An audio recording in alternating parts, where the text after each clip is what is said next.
Assalamualaikum warahmatullahi wabarakatuh. Mudah-mudahan kita semua dalam keadaan sehat walafiat. Amin amin ya rabbal alamin. Ada istilah yang mengatakan bahwa hargai apa yang kamu miliki saat ini. Ingat, kebahagiaan tak akan pernah datang kepada mereka yang tidak menghargai apa yang telah dimiliki. Sebelum kami menyampaikan tentang isu global, izinkan kami memperkenalkan anggota kelompok kami. Perkenalkan, nama saya Fahrul Razi. Nama saya Heriadi. Nama saya Windawati. Nama saya Riyadul Jannah. Nama saya Erining Indarwati Septi. Baiklah, langsung saja saya menjelaskan tentang analisis isu kontemporer. Problematika pembelajaran jarak jauh pada masa pandemi COVID-19.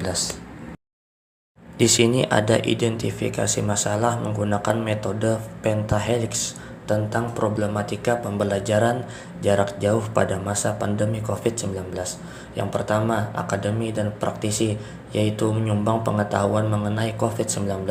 Kemudian pemerintah, yaitu membuat kebijakan atau aturan mengenai pembelajaran jarak jauh selama pandemi COVID-19. Kemudian media, yaitu menjadi mata, telinga, dan mulut yang menyajikan informasi terpercaya berkaitan dengan COVID-19. Kemudian masyarakat, yaitu ujung tombak pelaksanaan semua strategi yang dirancang pemerintah. Dan yang terakhir, kesehatan, yaitu pemberian vaksin dan pengetahuan mengenai COVID-19. Masuk kepada metode analisis matriks USG. Sebelumnya, kita harus mengetahui analisis penetapan isu prioritas dengan metode USG, yaitu dengan menetapkan prioritas isu dengan skor angka pada setiap komponen USG. 1. Urgensi, 2. Seriousness, 3. growth. Kemudian pada tabel terdapat angka-angka untuk menyesuaikan kriteria mana yang cocok pada pokok-pokok isu kontemporer yang akan dijabarkan pada tabel selanjutnya. Angka 1 memiliki keterangan sangat tidak mendesak. Angka 2 tidak mendesak. Angka 3 cukup mendesak. Angka 4 mendesak. Angka 5 sangat mendesak. Masuk kepada analisis matriks USG. Pada tabel berikut menjelaskan beberapa isu-isu kontemporer yang berkaitan dengan pandemi COVID-19. Yang pertama yaitu lumpuhnya perekonomian negara. Yang kedua, meningkatnya kematian yang disebabkan COVID-19. Yang ketiga, meningkatnya jumlah pengangguran karena pandemi COVID-19. Yang keempat, problematika pembelajaran jarak jauh pada masa pandemi COVID-19. Pada tabel berikut, terlihat bahwa poin 4 memiliki skor paling tinggi. Jadi, isu kontemporer yang akan dibahas pada kali ini mengenai problematika pembelajaran jarak jauh pada masa pandemi COVID-19. Selanjutnya, diagram Fishbone. Pada diagram ini akan membahas problema pembelajaran jarak jauh pada masa COVID-19. Dari metode Fishbone ini ditemukan beberapa penyebab masalah, seperti yang terlihat dari diagram tulang ikan. Tulang ikan pada diagram Fishbone ini menunjukkan penyebab masalah yang terjadi, yaitu manpower, material, metode, dan modern nature. Kita melihat dari yang paling ujung bawah terlebih dahulu, yaitu modern nature atau lingkungan. Lingkungan juga sangat mempengaruhi aktivitas siswa dalam mengikuti pembelajaran daring. Misalkan dalam lingkungan rumah siswa itu sendiri, terkadang ada orang tua yang kurang memperdulikan anaknya dalam mengikuti pembelajaran daring tersebut, sehingga anaknya menjadi malas. Selanjutnya, metode yang merupakan cara penyelesaian untuk menangani masalah. Di sini masih minimnya penjelasan atau sosialisasi tentang penggunaan gadget atau PC untuk pembelajaran daring. Sebaiknya kita sebagai guru harus menjelaskan langkah-langkah dalam penggunaan gadget tersebut agar siswa kita menjadi lebih memahami. Penyebab selanjutnya yaitu material.